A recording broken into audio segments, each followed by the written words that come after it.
Now, I thought this was interesting because the median age is young. It's 36.1. But then I thought about it, I'm like, okay, they do have like 2 colleges here, right? So, maybe they're staying here. 3. Claflin, Orangeburg, and State. Oh, yeah. I meant State, not the Orangeburg. Okay, State, Claflin, okay. And so they must stay here, just to get to know, okay, what are we looking at? What are we doing? What are we dealing with here? Okay.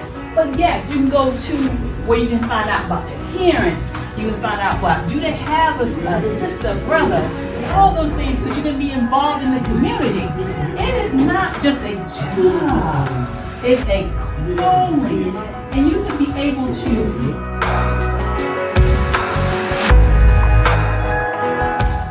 So when you talk about IDEA and a child's IEP, yes, you have to be in the know. yes, And it goes beyond just, I'm just driving. No. You got to know all those things so that you won't get sued, that this won't get sued. That's why it's important, okay? And then plus you don't want the child to get hurt. Not even know about children. Exactly. And it's called, what is the IEP? What is IEP? What is IEP? Individualized education program. And there's a committee that get together and they determine, they evaluate the students. Students evaluate, they discuss what's going on, they come up with a program, which is a plan, plans in the program, and they put them in the least restricted environment. Meaning, let's say if I have a child who needs math assistance, well, I'm not going to have my child in 17 all day long because the program doesn't call for that. My child wouldn't be on a special needs bus because he or she doesn't need it on that. It'll just be a regular. So they come up with a plan, but you got to know what's in the what? I said plan, the program, IEP program, Individualized Education Program.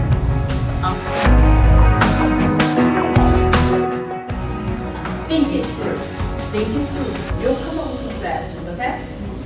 You gotta try it now. It's too much work for you when you'll be in the same boat. Right? It is what it is. It's work. No one said it wasn't. But we don't look at it as work because we know we're helping students what? Succeed and learn, and we teach them behavior. Okay? We teach.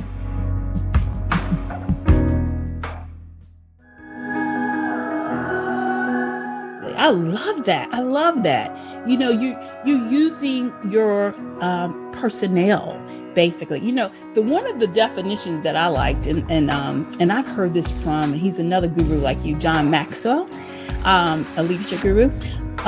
What he says is influence, and that's exactly what you're saying. So you're influencing others to reach the objectives of the goals that you have. Yeah. So he says leadership is just influence. That's it. Yeah. Because I can't make somebody be great, or I can't make somebody maximize their potential, but I can influence it. I can Yes. I can inspire it. Yes. But I can't demand it.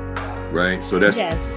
And when it comes down to me demanding, then I'm not leading, I'm managing people. And there's right. grave differences between being a leader and a manager. Managerial skill may be necessary within it, but ultimately, when we talk about the people, you got to lead. Don't you think, well, let me ask you, I'm going to speak in general, because in my experience, people get into these leadership positions, but it's very rare for them to be true leaders. To me, they're more managers. Because as you just said, you can't demand anyone to do it. Now, some people use of course, their positional power, right?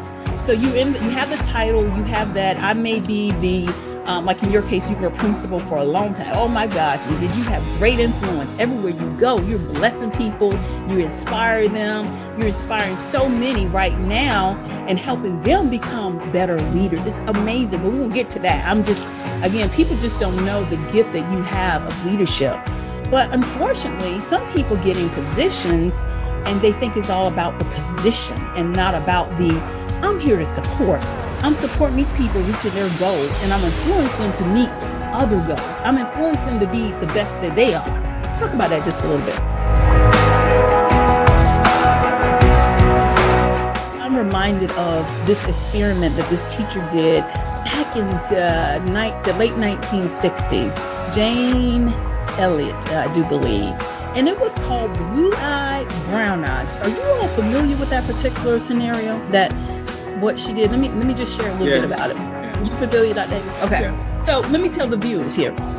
So what happened is she did an experiment. This is with all Caucasian children. And one day she just said, oh, and I don't remember which one came first. Let's just say the blue eye. The blue eye's on top of the world. They're smart. They do this, that. And then she pulled them up with her words. She pulled them up with the words. And guess what they did? Oh, they lived up to it. But then the brown eyes start feeling kind of down because they're seeing how, just by the way she was treating them, the blue eyes, and the blue eyes thought they were big, and the way they're doing, the brown eyes went down in their test scores.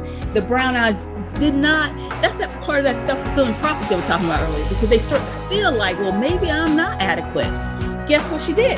To show the experiment, the very next day, she turned around, she said, oh, I was wrong about blue eyes. She said, the brown eyes are the smartest ones. And guess what happened, you guys? Guess what happened, viewers? The brown eyes then all of a sudden become smarter.